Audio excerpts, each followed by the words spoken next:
This is MJ. I'm an author, I'm an artist, I'm an analyzer. Find all my work at mjmunoz.com.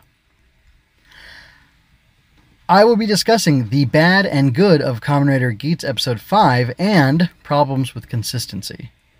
And I want to know, is Geats folding under too many characters? I'd be curious to see what you think about that as well. Kamen Rider Geats Episode 5, Encounter 4, A Game of Pairs. Originally aired October 2nd, 2022. The writer is Yuya Takahashi. The director is Takayuki Shibasaki. I'm going to start off with the bad. We were almost shown too much, and there wasn't enough focus on any one idea, so it mostly felt unfinished to me. Next, Ace marking those Jyamato in the second round didn't make sense. They needed to destroy them to reveal the cards and then target them. Had he marked them then, or had he marked them in round 1 after, revealing their card, that would have worked, but that's not how it happened here, for some strange reason. Moving on to the good, the idea of the players figuring out how to cooperate in this unique game is interesting. I like the explanation of the ideal sets for ID cores and gears. It makes a lot of sense to me. And the last good thing here is Geats and Nago sure look cool fighting as a duo, so that was a lot of fun. Moving on to the questions. How is unexpected pain and trouble best handled? Because we have the example of the former Dapan who wanted to wipe out all of humanity because he was injured and no longer able to play in his sport of choice, which he loved and was a passion thing for him.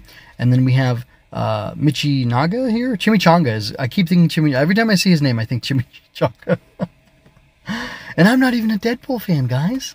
I'm not. Anyway, never seen a movie, never read a comic book. But anyway, not a Deadpool anyway. But yeah, so Chimichanga, he kind of parallels this because he thinks that his friend was murdered by Geats, and therefore he wants to murder Geats, or kill Geats, and yeah, I don't know. I don't think that's necessarily a bad thing. I understand the revenge motive there.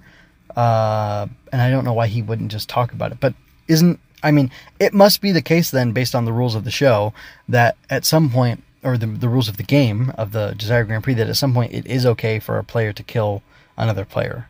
But I kind of wouldn't, I would kind of guess that that's not possible unless it's part of the game at some point, that it becomes just straight up elimination against each other, or I don't know. I don't know how many different games there are. Maybe there's 100 different games and it's randomized every single time until all the riders are eliminated, then it's reset and re-rolled or something. I'm not sure. You gotta hate that RNG, Anyway, so, there's also, like, the issue of, like, there's trouble. So, the teams didn't want to be together necessarily. Geats picked Nago because he likes her and he figured he can work well with her and maybe because he can manipulate her or whatever. But then the rest of them got the luck of the draw and...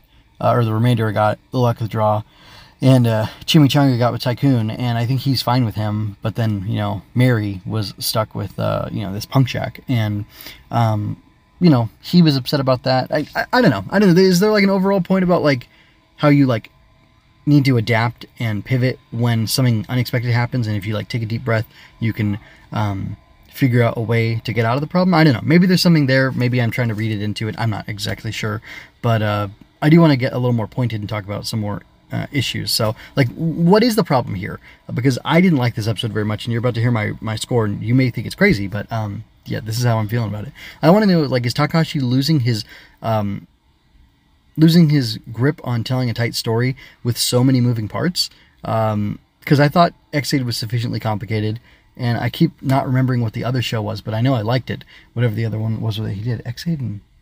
I don't remember, man. Anyway, but anyway, so, like, is it sticking to the, like, 2-episode format that is causing the problem? Is he stretching too little story too far to, it should be a single episode, but instead it's a, double episode split up? I don't really know, but I don't like it. And that leads to me ranking episode 5, giving it a score of 6 out of 10. There was too much touched on and not enough dealt with. We got little glimpses of ideas and stories, but it wasn't enough for me. This was a big miss for me overall. Hopefully next episode gets the show back on its solid trajectory. So, I'm doing a new podcast, a new series called Story Over Everything, where I'm chronicling my journey as a author, artist, and analyzer. And as part of that, I'm sort of recapping the things that I read or watched or whatever and analyzed that week as part of my process, and I want to focus on learning a lesson from each of those things to really elevate my writing, hopefully. And so this next section here is new to Writer Tiers and to my coverage of Kamen Rider Geats. It's called Lessons Learned, and yeah, this is my lessons learned for Kamen Rider Geats, or from Kamen Rider Geats episode 5. Be wary of making a cast so big and a scope so small that people get shoved aside. I suppose the real lesson is making sure your cast and setting match each other well. My main problem is that I feel like a lot was left out of this episode. What could have been done differently to make it work better? The format of the show is to move briskly, endear the heroes to the audience, and introduce cool toys. The game that was the setting of this story and single episode could have been made into an arc of a few episodes. We could have spent time with each team figuring out the game. In a book, that would be no issue. You take the time, you have more chapters, the final page or word count matters less than the restrictions of a 22-minute show of around 50 episodes. Still, I could have... Still, it could have been done. I was not saying I could have done it better, but still, it could have been done better. To put it simply, the author is in control and can right-size the elements so they all flow well. We have to make choices and stick to them, even if it is hard. So that wraps up my coverage, my analysis, my review of Kamen Rider Geats episode 5. I encourage you to go ahead and check out the Don Bros 31 and the Fujo PI episode 10 analysis as well. They are going to be live when Geats episode 5 analysis goes live, so you can go ahead and check them out already.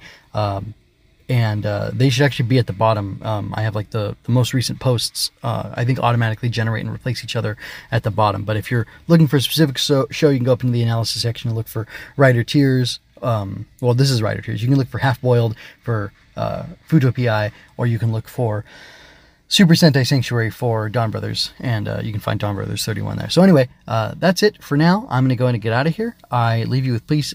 I leave you with peace and blessings. This is MJ signing out. I hope you enjoyed that. If you did, you can find more at mjmunoz.com, as well as my entire library of analysis, art, and fiction.